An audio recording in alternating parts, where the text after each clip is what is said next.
Here we start love you જિંદગી. હવે સાંભળજો બરોબર. જીવન જીવવાનો હેતુ શું છે? ત્યારે પ્રમુખ સ્વામી મહારાજે આપણા મહાન સત્શાસ્ત્રો, જે આપણા મહાન ઋષિ મુનિઓ કયા છે, એ સત્શાસ્ત્રોના ઉપદેશ પ્રમાણે, પોતાના જીવનના અનુભવ અને શાણપણ પ્રમાણે, તો આઈએસ થનાર યુવકે પ્રમુખ સ્વામી મહારાજને પૂછ્યું કે જીવનના અંતે મૃત્યુ નિશ્ચિત જ છે, તો જીવન જીવવાનો હેતુ શું છે? પ્રમુખ સ્વામી મહારાજે 5 વાત કરી, એક વાક્યમાં. પહેલી વાત કરી કે જીવન જીવવાનો પહેલો હેતુ છે આપણી સાંસારિક જવાબદારીઓ બરોબર નિભાવવી. આપણી પ્રથમ મોટી જવાબદારી છે. As a responsible parent, as a responsible brother or a sister, as a responsible neighbor or a relative, as a responsible friend or a society member, આપણે આપણી તમામ જવાબદારીઓ બરોબર નિભાવવી જોઈએ. બીજી વાત પ્રમુખ સ્વામી મહારાજે કરી કે જે પણ વ્યવસાય, નોકરી, ધંધો તમે કરતા હો, એમાં નીતિમત્તા અને પ્રામાણિકતા રાખજો અને સત્શાસ્ત્ર પ્રમાણે પવિત્ર જીવન જીવજો. આ 2 ઉપદેશ જે પ્રથમ અને દ્વિતીય સ્થાને પ્રમુખ સ્વામી મહારાજે મૂક્યા, એ સંબંધી ઘણી બધી વાતો આપણે આજે સમજવાની છે. કે આપણે જે નોકરી, ધંધો, વેપાર કરીએ છીએ, એમાં પુરુષાર્થ સારો કરીએ છીએ, પણ 2 વાતનો થોડોક અભાવ રહી જાય છે. ભવિષ્યના વિચારનો એક અભાવ, અને બીજો અભાવ રહી જાય છે થોડી નીતિમત્તા, પ્રામાણિકતા અને નૈતિકતામાં. પુરુષાર્થ તો આપણે બધા કરીએ છીએ, અને પુરુષાર્થ એ કુદરતે જીવ પ્રાણી માત્રમાં આ સૃષ્ટિ સર્જનમાં મૂકેલું છે. આફ્રિકાના જંગલ માટે એક કહેવત છે કે રોજ સવારે જ્યારે સિંહ જાગે ત્યારે જે ધીમામાં ધીમું હરણ હોય ને, એના કરતા થોડુંક ઝડપી તો એને દોડવું પડે, તો એ સાંજ જોવે, નહીં તો ભૂખ્યો મરે. અને જે ધીમામાં ધીમું હરણ હોય ને, એને પણ રોજ સવાર પડે એટલે ઝડપીમાં ઝડપી જે સિંહ હોય ને, એના કરતા થોડુંક તો ઝડપી દોડવું પડે, નહીં તો એ સાંજ નહીં જોવે. નીચે કન્ક્લુઝનમાં બહુ સરસ વાત લખી છે. So whether you are the lion or the deer, when the morning rises you have to run. સૂર્યોદય થાય એટલે હરણ હોય કે સિંહ હોય, દોડવું તો પડે જ. એટલે એમાં આપણે કોઈ ઉપદેશની જરૂર નથી, આપણે દોડીએ છીએ. પણ હવે કેવી રીતે દોડીએ છીએ ને, એ સમજવાનું છે. બહુ જ સરસ વાત પહેલી આ છે કે કાયમ વર્તમાનમાં નહીં જીવવાનું, થોડો ભવિષ્યનો પણ વિચાર રાખવાનો. કે હું અત્યારે આ ક્રિયા કરું છું, મેં અત્યારે આ નોકરી ધંધા માટે લોન લીધી, મારી આ વ્યવસ્થા છે, આ માર્કેટની પરિસ્થિતિ છે, આ સંજોગ છે, મને સાથ અને સહકાર આટલો છે, મને ક્રુશિયલ મુવમેન્ટ ઉપર આટલો જ સપોર્ટ મળી શકે એમ છે. આ બધાનો વિચાર કરીને પછી જ વર્તમાન પરિસ્થિતિમાં ધંધો અને વેપાર વિકસાવવાનો પ્રયત્ન કરવો. તમારે એમ નહીં વિચારવાનું કે મારી પાડોશમાં તો અમારા ગામનો જ પેલો મારા કરતા 10 વર્ષ મોડો અહીંયા મુંબઈ આવ્યો અને એ આટલો આગળ વધી ગયો, હું હિંમત એકવાર કરી લઉં. પણ હવે એને સંજોગ, પરિસ્થિતિ અનુકૂળ આવી ગયા, તારે હિંમત ન કરવી એવું નથી. ઇન્સ્પિરેશન અને મોટિવેશન હંમેશા રાખવા, પણ કેલ્ક્યુલેશન તો રાખવું પડે કે નહીં? People take risk, they are advised to take calculated risk. જોખમ લેવામાં વાંધો નથી, પણ ગણતરીપૂર્વકનું જોખમ લેવાનું. દુનિયાના સૌથી મોટા મેનેજમેન્ટ ગુરુ સ્ટીફન કોવી, એમણે 7 Habits of Highly Effective People એ પુસ્તક લખ્યું છે. દુનિયાના 3000 સફળ બિઝનેસમેનને મળ્યા. ખાલી બિઝનેસમેન તરીકે સફળ નહોતા, they were successful in all walks of life. They were successful as a father, as a brother, as a mother, as a sister, as a relative, as a friend. બધી રીતે સફળ હતા. એવા 3000 વ્યક્તિઓને 5 ખંડ ઉપર દુનિયાના 100 દેશોમાં બહુ સિલેક્શન કરીને મળ્યા. એમની સાથે 2-4 દિવસ રહ્યા, એમની રહેણી કહેણી, રીતભાત, વિચારધારા જોઈ અને એમના ઇન્ટરવ્યુ પણ લીધા. પછી આ પુસ્તક લખાણું છે. એટલે બહુ જ કિંમતી સલાહ એમના તરફથી છે કે આ 3000 સફળ વ્યક્તિઓના જીવનમાં મેં આ 7 આદતો કોમન જોઈ છે. એમાં બીજી આદત જેમને લખી છે, સેકન્ડ હેબિટ લખી છે ને, એ આપણે અત્યારે આજે મુદ્દો વાત કરી રહ્યા છીએ એ છે begin with the end in mind. બહુ જ સરસ આદત લખી છે, begin with the end in mind. કે તમે કોઈ પણ સંબંધ શરૂ કરો, કોઈ પણ એક ક્રિયા શરૂ કરો, કોઈ પણ એક વેપાર શરૂ કરો, તો અંતિમ અંજામ તમે જે ટ્રેક લઈ રહ્યા છો એમાં શું શું આવી શકે છે એ શક્યતા સ્પષ્ટપણે તમે લખો. આપણે બહુધા શું હશે, થઈ જશે, નહીં વાંધો આવે, એકવાર કૂદી પડવું, એમ ના થાય. એવું થતું 70-80 ના દાયકામાં. હવે સ્પર્ધાત્મક જમાનામાં બહુ જ ગણતરી કરવી જરૂરી છે. Am I right or wrong? So begin with the end in mind. આ સ્ટીફન કોવીએ 7 habits of highly effective people પુસ્તકમાં લખ્યું છે. જો તમે આડેધડ બિઝનેસ ચાલુ કરો તો ચોક્કસ તકલીફ આવે, તકલીફમાંથી મૂંઝવણ આવે, મૂંઝવણ બધી ઘેરાવા માંડે, એટલે ખોટું પગલું લેવાનું મન થઈ જાય. થાય છે ને સમાજમાં ઘણી વખત. 2500 આઉટલેટ આખી ઇન્ડિયામાં હતા. એ વ્યક્તિને શું તકલીફ પડી હશે કે સુસાઇડ કર્યો? સ્ટોરી યાદ આવી ગઈ? 15,000 કરોડની એસેટ્સ હતી અને 8 થી 10,000 કરોડની લાયબિલિટીઝ હતી. બધી એસેટ્સ બેંકમાં મૂકી અથવા તો વેચીને લાયબિલિટીઝ બધી પૂરી કરે તોય 5,000 કરોડની એસેટ્સ, એફડી, જ્વેલરી, વોટેવર ગણો, 5,000 કરોડ તો એમને હતા. આખી જિંદગી 10 મર્સિડીઝ, 10 ડ્રાઈવર, 10 શેફ, 10 નોકર લઈને બંગલામાં, ફાર્મ હાઉસમાં રહી શકે. 5,000 કરોડ એટલે he committed suicide. ખબર છે કે એક આઉટલેટ હજી પાર લેવલ ઉપર નથી પહોંચ્યું તો બીજું શું કામ ખોલે છે? ખાલી કેવડાવવા માટે? જે ફંક્શનમાં રોજ સાંજે જાય ત્યાં પરિચય આપવા માટે? કે આ વ્યક્તિ જે મંચ ઉપર બેઠા છે 2500 આઉટલેટ એમને ઇન્ડિયામાં છે, બસ એટલું કેવડાવવા માટે? સામે કેટલો સ્ટ્રેસ, કેટલું પ્રેશર. તમારા 40% આઉટલેટમાં તમારે દર મહિને પૈસા નાખવા પડતા હોય તો શું કામ પણ તું નવું નવું ઊભું કરે છે? આ પહેલું ગાંઠ. પણ સ્ટીફન કોવે શું શીખવાડ્યું? Begin with the end in mind. આ બહુ મોટો એક કેસ સ્ટડી થઈ ગયો ઇન્ડિયામાં. CCD, it's a big case study.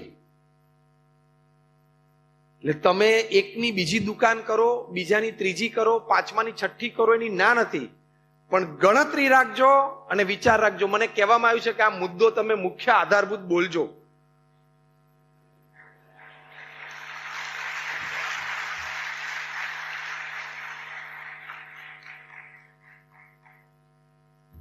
I am not ડિમોરલાઇઝિંગ you. હું બે વાત બોલું છું. બીજીમાંથી ત્રીજી દુકાન કરવી હોય તો કરજો, પણ ગણતરી રાખજો. તમે ને તમારા ફેમિલી ખૂબ દુખી થાય એવું પગલું ના લઈ લેતા. ચોખ્ખી ગુજરાતી ભાષામાં એક સરસ કહેવત છે, પગ કેટલા પ્રસરાવાય? બધાને ખબર છે. ચાદર કરતાય મચ્છરદાની બહાર પગ કાઢે છે. ચાદર તો પછી મોસ્કીટો નેટની બહાર તું પગ કાઢે છે. ત્યાં સુધી તો હવે તો કંટ્રોલ રાખ. ખબર છે કે જેટલી ચાદર હોય એટલો જ પગ પસરાવાય, પણ બધાને સીધી નજર અંતિલિયા ઉપર આવે છે કે હી કેન રીચ ધેર. હું એનો 10% તો બની જ શકું છું. હું બુદ્ધિ શક્તિ આવડત એ ઇન્સ્પિરેશન માટે ખૂબ સાચી ને સારી વાત છે, પણ inspiration is one thing, practically putting your foot on ground is another thing. એનું બેલેન્સ એ ખૂબ જરૂરી છે, નહીં તો આ પ્રસંગ ન બને. આવા તો ઘણા બધા એક મોટી વાત હોય એટલે ન્યૂઝપેપરમાં આવી જાય. આવા ઘણા નાના મોટા સમાજોમાં નાના મોટા પ્રસંગ બને છે. એટલે પહેલી અગત્યની વાત આ છે. બીજી એક અગત્યની જે વાત કરી કે નોકરી ધંધા વેપારમાં નીતિમત્તા પ્રામાણિકતા રાખજો. તમે થોડી પણ અનીતિ રાખી એ કર્મ તમને લાગુ પડશે. અત્યારે તમે અનીતિથી કંઈક કમાઈ લીધું, આજે હમણાં બપોરે 12 વાગે, એ તમારું એક કર્મ બંધાઈ ગયું, નહીં છૂટાય. એનું ફળ આવતીકાલે પણ મળી શકે છે, વર્ષ પછી પણ મળી શકે છે, 25 વર્ષ પછી પણ મળી શકે છે, અને જીવનના છેલ્લા 5 વર્ષમાં તમે શારીરિક દુઃખોથી પીડાઓ એ રૂપે પણ મળી શકે છે. એમાંથી કોઈ બાકાત નથી. એ સિસ્ટમ તો બહુ જોરદાર છે, ભગવાને ગોઠવેલી છે. કફનને કોઈ ખિસ્સું નથી અને મૃત્યુ છે રિશ્વત નથી લેતી. એ સિદ્ધાંત છે કર્મનો. The world is round, it has no corners, so it does not have the place to keep your wrongs.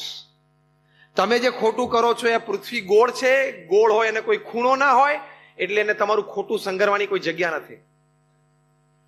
તમને એમ લાગે કે મેં આને છેતરી લીધો, તમે જ છેતરી ગયા. તમે એને પૈસાથી છેતરી લીધો, તમે કર્મથી છેતરાઈ ગયા. એના કરતા બહુ જ મોટું નુકસાન છે. અને એ નડશે.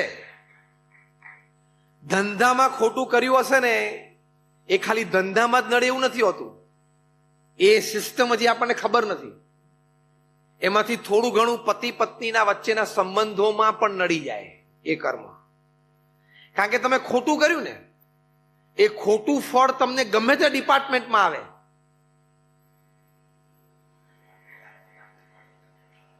આ તમને એક નવો કોન્સેપ્ટ ઘણાને ખ્યાલ આવ્યો હશે આજે,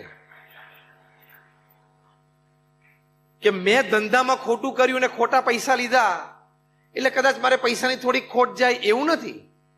પૈસાની ખોટ ના પણ જાય, પણ એ ખોટું કરેલું રિફ્લેક્શન હસબન્ડ વાઇફના રિલેશન્સમાં પણ આવી જાય અને ડિવોર્સ પણ શક્ય છે. દુકાનમાં ગ્રાહક સાથે કરેલું ખોટું એ ઘરે ડિવોર્સમાં રિફ્લેક્ટ થાય એ પણ સત્ય છે. તમારો સંતાન તમારે ત્યાં અથવા તમારો ગ્રેન્ડ ચાઇલ્ડ મંદ બુદ્ધિનો જન્મે એ પણ શક્ય છે. આ કર્મના ફળ છે બધા.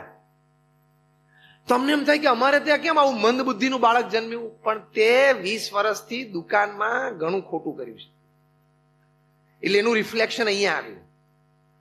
તમને એમ થાય કે મારા ઘરમાં મારા પત્ની કે મારો ભાઈ કે મારો દીકરો કે મારી દીકરી બહુ બીમાર રહ્યા કરે છે, એ પણ ક્યાંક ખોટું તમે અથવા એને કરેલું છે એનું રિફ્લેક્શન છે. બાકી ભગવાનને તમારી સાથે શું વેર કે આપણને ખોટું, આપણે આપણા 2 સંતાનોનું ખરાબ ઈચ્છીએ છીએ? તો ભગવાનના આપણે સંતાનો છે. વયમ અમૃતસ્ય પુત્ર. ભગવાન શું કામ આપણું ખોટું ઈચ્છે? અને એમને ક્યાં આપણી જોડે વેર બાંધવું છે? 7 અબજની વસ્તી છે, તને ઓળખતાય નથી. આમ ભગવાન બધાને જાણે છે, બાકી કે તારી સાથે વેર લેવું નથી એ ભાવનાથી બોલું, તને ઓળખતાય નથી. અને તારી હેસિયત શું? ધારો કે અમેરિકન એમ્બેસીએ તમને 4થી વખત રિજેક્ટ કર્યા, તો તમે કરી શું લો? મને કહો. કાંઈ ના થાય. અને તમે ઘેર બેઠા લાઉડસ્પીકર રાખીને ધારો કે ડોનાલ્ડ ટ્રમ્પ સાહેબને 2 ગાળો દઈ દીધી, તો તમારી ગાળો અમેરિકન એમ્બેસી કે ટ્રમ્પ સુધી પહોંચે? તો ભગવાન સુધી ક્યાંથી પહોંચે? આટલી નથી પહોંચતું. એટલે ભગવાન તો દયાળુ છે, તો સારું જ આપણું કરવા ઈચ્છે છે, પણ આપણા કર્મ એટલા એવા હોય છે એમાંથી પણ એ મિનિમાઇઝ કરે છે. એજ્યુકેશન સિસ્ટમમાં પણ સિસ્ટમ છે, તમે 6 માંથી 5 સબ્જેક્ટમાં પાસ હોય ને 6થા સબ્જેક્ટમાં 30 આવ્યા હોય ને તો 30 + 5 કરીને કોન્ડોન કરીને પાસ કરે છે. ગ્રેસ માર્ક તો ત્યાંય આપે છે. તો આ તો બિચારા ગ્રેસ માર્ક આપવા તૈયાર છે, પણ એટલો તો લાયકાત રાખ. તને ગ્રેસ માર્ક આપે એટલી તો લાયકાત રાખ.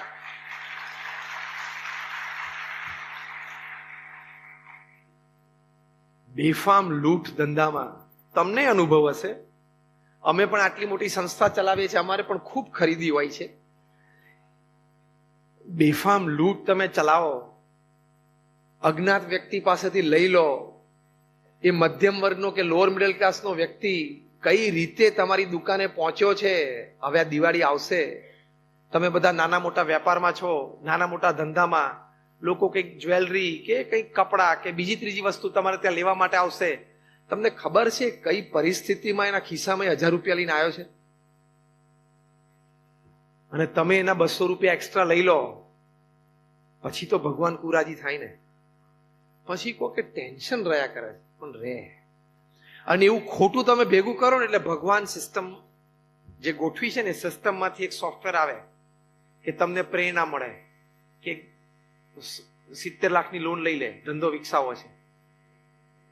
એ સિસ્ટમમાંથી પ્રેરણા આવે, કારણ કે પાડી દેવાનો છે એને. હું બહુ જ પ્રેક્ટિકલ નાની નાની વાતો કરીશ, થિયોરેટિકલ નહીં કરું. એટલે તમને 70 લાખ 1.5 કરોડની લોન લેવાનું મન થાય. અને એમાં પછી સિસ્ટમમાં બીજું સોફ્ટવેર ભગવાન ગોઠવે કે આને કરોડની જરૂર છે, એને 70 લાખ જ મળે, 30 લાખ એના સમાજમાંથી મિત્ર પાસેથી લે ઊંચા વ્યાજ. એ પણ સિસ્ટમ ગોઠવે, કારણ કે ફેરવી જ દેવાનો છે. ખોટું નાના નાના ગરાગો પાસેથી ખોટું લૂંટ્યું છે ને, તે તને હવે તકલીફમાં મૂકવાનો જ છે. એ ભગવાન નક્કી કર્યું છે. આમાંથી કોઈ છૂટતું નથી, નોબડી. અને પછી તમે લોન લો, લોન પાસ થાય ને લોન પૈસા હાથમાં આવે, પછી ભગવાન ત્રીજી સ્વિચ પાડે, હવે ધંધો ડાઉન થાય એટલે વેચાણ ઓછું થવા માંડે. ચોથી સ્વિચ પડે, ટેન્શન ચાલુ, એટલે અહીંયા ટેન્શન ચાલુ. 5મી સ્વિચ પડે, રાત્રે ઊંઘ ઉડે. પછી ઓટો બધી, પછી આ સિસ્ટમ આખી ઓટો ઉપર જ હોય છે.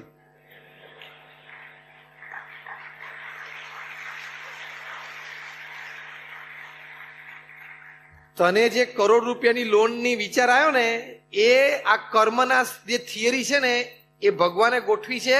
અને તને હવે ભેરવી જ દેવાનો છે, તને 10 વર્ષ પાડી જ દેવાનો છે. એ ભગવાને જ નક્કી કર્યું છે, કારણ કે તારા કર્મ એવા છે. તો બહુ જ ધ્યાન રાખજો, નીતિમત્તા અને પ્રામાણિકતામાં ચૂક આવશે તો પ્રશ્ન તો આવશે જ. અને મેં કહ્યું એમ, પ્રશ્ન ગમે તે રૂપે એનું ફળ આવી જાય. પાણી ક્યાંક ભરાણું હોય તો ગમે ત્યાંથી છૂટે છે ને, જ્યાં જગ્યા મળે ત્યાંથી છૂટે. એમ ખરાબ કર્મ ભેગા થશે ને તેનું ફળ ગમે ત્યાં આવશે.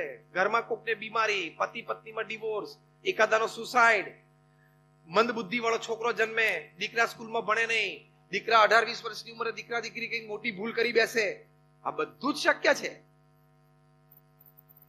અને આપણે અહીંયા બેઠા છીએ અને ભગવાને ઘણા સુખી કર્યા, તો શું કામ ખોટું કરવું? And even if you have $100 million in your bank account when you die, it doesn't come with you. આંખ બંધ કરો એટલે 100 કરોડ હોય કે ભિખારી હોય, શું ફેર પડે? અને કોઈ સોનાની કઢી પીતું નથી. સાંજે કઢી, અંતિલિયામાં પણ કઢી શેની થાય છે? ચણાના લોટની અને છાશની. જે પૂછું છે તમને બધાને જવાબ વ્યવસ્થિત આવડે છે?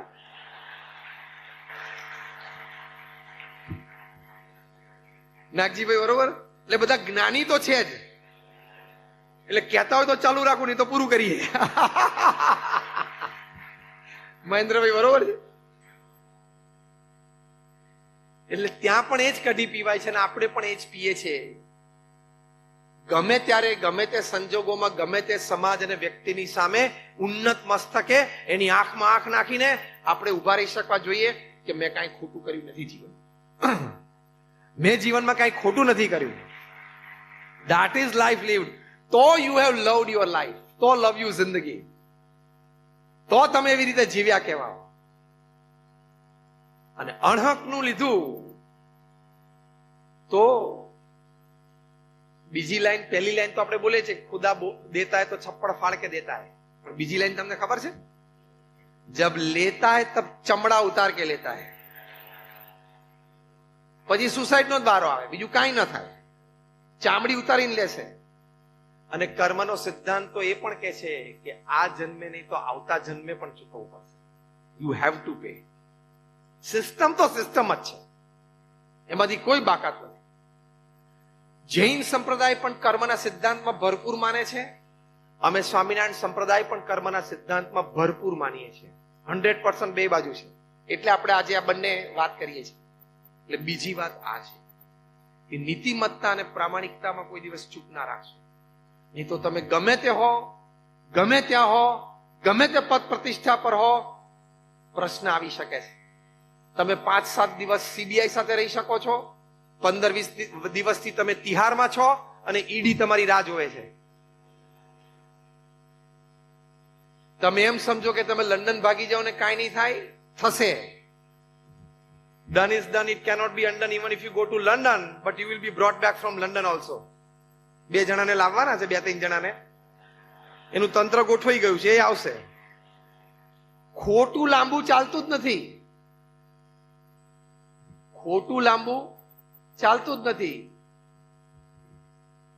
બે શબ્દ હોય વચ્ચે ત્રીજો શબ્દ, બે અક્ષર હોય વચ્ચે ત્રીજો અક્ષર આવી જાય, આજુબાજુ આમ હોય પીસી, વચ્ચે એમ આવી જાય તો પીએમસી, જે હોય બધું આવી જાય લાઈનમાં. બધું જ લાઈનમાં આવી જાય.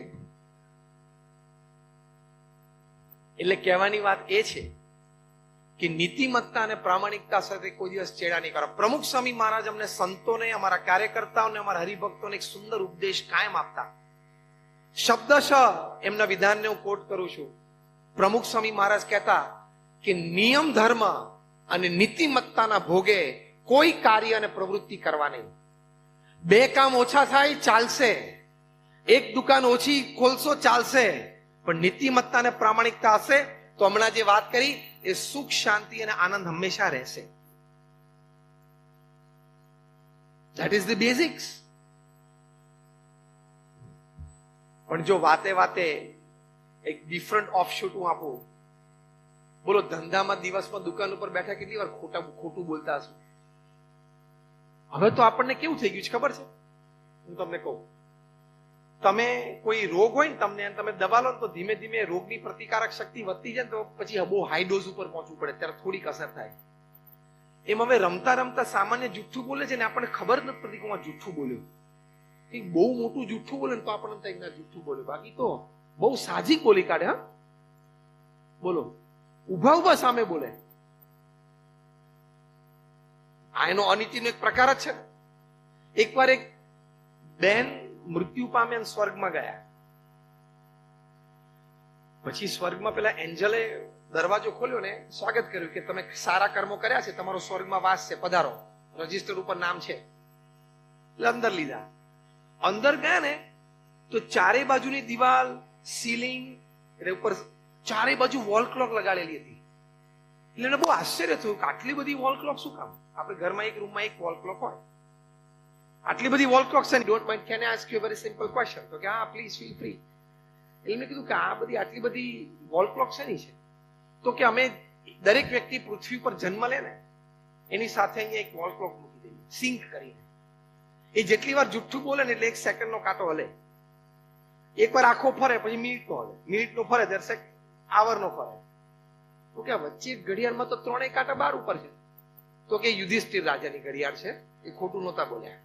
તો કે ઓકે. તો કે બીજો પ્રશ્ન પૂછ્યું. તો કે આ પૂછો, where are the clocks of married men? પરણેલા પુરુષોની ઘડિયાળ ક્યાં છે? એવું પૂછ્યું. તે પેલા એન્જલે કીધું કે એ બધી ઘડિયાળો છે ને અમે ઓફિસમાં રાખીએ છીએ, ઓફિસ ફેન તરીકેનો ઉપયોગ કરીએ છીએ. ખબર પડી?